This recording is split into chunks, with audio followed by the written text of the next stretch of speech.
Você saberia identificar uma parada cardíaca em menos de 10 segundos, porque a maioria das pessoas erra.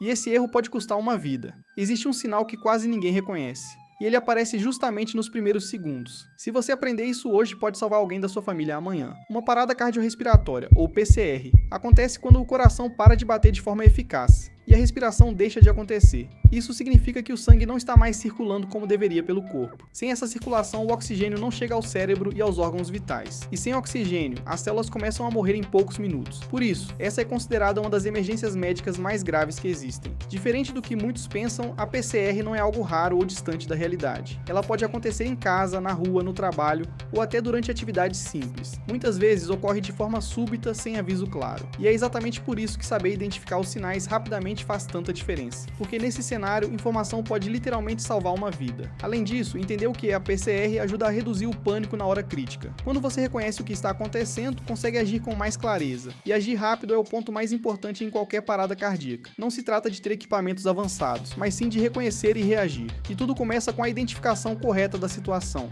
Agora que você entende o que é uma PCR, vem a parte mais importante: o tempo.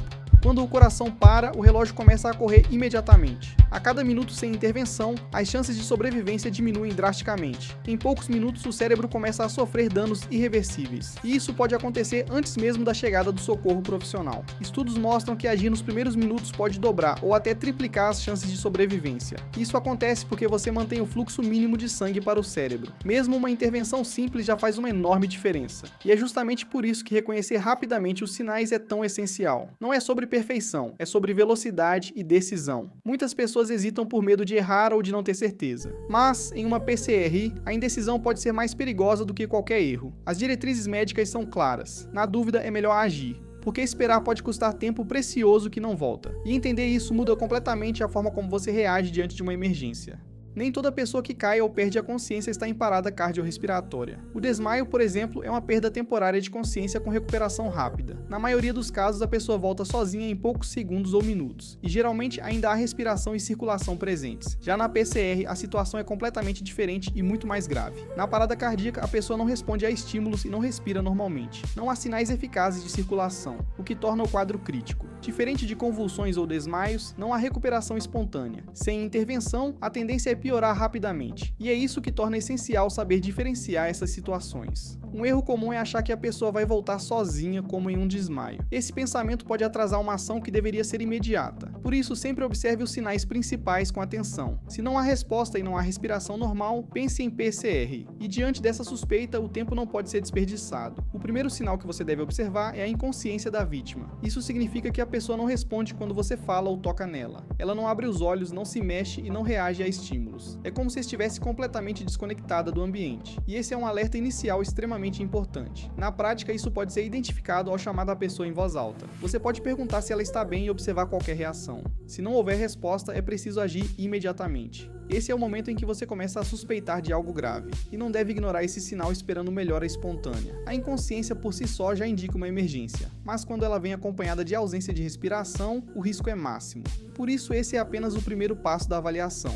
Ele deve ser feito de forma rápida e objetiva, e imediatamente seguido pelos próximos sinais que vamos analisar. Depois de perceber a inconsciência, o próximo passo é testar a responsividade. Isso deve ser feito de forma rápida, mas também segura e eficaz. Você deve chamar a pessoa em voz alta, de forma clara e direta. Frases simples como "você está bem" já são suficientes. O objetivo é verificar qualquer tipo de reação imediata. Além da voz, você pode aplicar um estímulo físico leve. Tocar nos ombros e fazer um leve sacudir é o mais recomendado. Evite movimentos bruscos ou agressivos, principalmente no pescoço. A ideia não é machucar, mas sim verificar a resposta neurológica, e tudo isso deve acontecer em poucos segundos. Se não houver qualquer reação, você deve assumir inconsciência total. Não espere respostas tardias ou sinais sutis demais. A ausência de resposta já indica uma situação potencialmente grave, e isso exige que você avance imediatamente na avaliação. Sem perder tempo, o próximo passo é verificar a respiração. Agora você precisa observar se a pessoa está respirando normalmente. Isso significa olhar o movimento do tórax e tentar perceber o ar saindo. A respiração normal é regular, silenciosa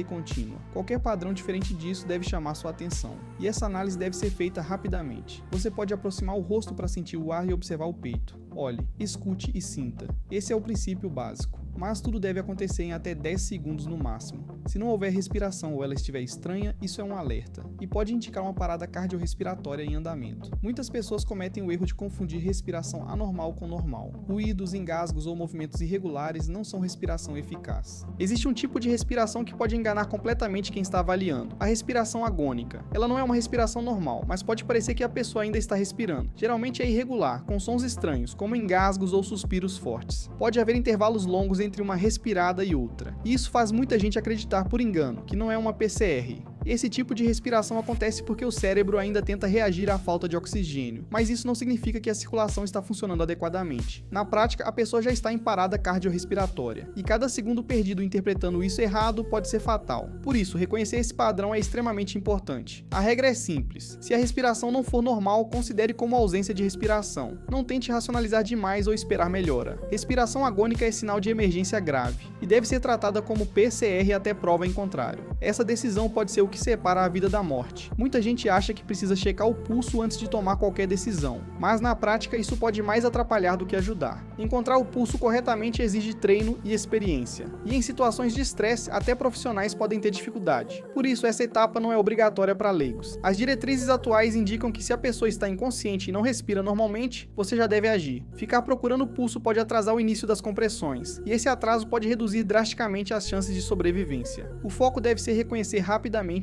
e iniciar a resposta. Tempo é mais importante do que perfeição técnica nesse momento. Se você tiver treinamento e conseguir checar rapidamente, tudo bem, mas isso deve levar no máximo poucos segundos. Caso tenha dúvida, não hesite. Trate como PCR. A prioridade sempre será iniciar o atendimento imediatamente, porque em uma parada cardíaca cada segundo conta. Em uma situação de possível parada cardiorrespiratória, o tempo de avaliação precisa ser extremamente curto. As diretrizes recomendam que tudo seja feito em até 10 segundos. Isso inclui verificar consciência e respiração de forma objetiva. Demorar mais do que isso pode atrasar uma intervenção vital, e esse atraso pode custar a vida da pessoa. O motivo é simples: o cérebro não tolera muito tempo sem oxigênio. Cada segundo sem circulação adequada aumenta o risco de dano irreversível. Por isso, não é o momento de analisar com calma ou buscar perfeição. É o momento de identificar rapidamente e agir. A velocidade aqui é um fator decisivo. Muitas pessoas ficam presas tentando ter certeza absoluta, mas em emergências isso pode ser um erro grave. Se os sinais principais estão presentes, você já tem informação suficiente e deve seguir para a ação sem hesitar, porque nesse cenário agir rápido salva vidas. O erro mais comum é simples, mas extremamente perigoso: demorar para decidir. Muitas pessoas ficam em dúvida esperando sinais mais claros. Outras acreditam que a vítima pode melhorar sozinha, e essa hesitação acaba atrasando o início do atendimento. O problema é que na PCR o tempo não espera. Diante de uma possível PCR, existem erros que precisam ser evitados a todo custo. Um dos principais é perder tempo tentando acordar na pessoa por muito tempo. Sacudir excessivamente ou insistir em estímulos não vai resolver o problema. Isso apenas atrasa o início das medidas realmente importantes, e cada segundo perdido faz diferença. Outro erro comum é tentar oferecer água ou qualquer substância. Uma pessoa inconsciente não consegue engolir com segurança. Isso pode causar engasgo e piorar ainda mais a situação. Também não se deve esperar sinais claros demais para agir. A dúvida nesse momento não pode travar sua decisão. Evite também sair correndo sem antes iniciar alguma ação. O ideal é pedir ajuda enquanto alguém já começa o atendimento. Se estiver sozinho, acione o socorro o mais rápido possível, mas nunca abandone a vítima por longos períodos. O foco deve ser sempre manter alguma intervenção ativa. Existe um princípio fundamental no atendimento de emergência: na dúvida, haja. Se a pessoa está inconsciente e não respira normalmente, considere PCR. Não espere confirmação perfeita ou sinais adicionais. A situação já é grave o suficiente para justificar a ação imediata, e essa decisão pode salvar uma vida. As diretrizes são claras justamente para evitar atrasos. Elas simplificam a avaliação para que qualquer pessoa consiga agir. Você não precisa ser profissional de saúde para reconhecer esses sinais. Basta seguir os critérios básicos que você aprendeu aqui e confiar na sua capacidade de tomar decisão. É melhor iniciar a ajuda em alguém que não precisava do que não agir em quem precisava. Esse é o raciocínio que guia o atendimento em PCR. O risco de não fazer nada é muito maior do que o de agir. Por isso a ação deve ser imediata, mesmo com incerteza, e isso pode transformar completamente o desfecho da situação. Uma vez identificada a parada cardiorrespiratória, a ação precisa ser imediata. Se o paciente não responde, a primeira atitude é chamar ajuda. Acione o serviço de emergência pelo 192, SAMU, o mais rápido possível. E se houver outras pessoas por perto, peçam DIA imediatamente. Esse início organizado faz toda a diferença no desfecho. Se a vítima não respira normalmente e não tem pulso, não hesite. Inicie imediatamente as compressões torácicas. O padrão recomendado é de 30 compressões para 2 ventilações. Esse ciclo deve ser mantido de forma contínua por cerca de 2 minutos, sempre priorizando o ritmo e profundidade adequados. Caso você não saiba ventilar ou não se sinta seguro, não pare. Realize apenas compressões torácicas contínuas. Isso já é suficiente para manter alguma circulação até a ajuda chegar. O mais importante é não interromper a assistência, porque em uma PCR fazer algo é sempre melhor do que não fazer nada.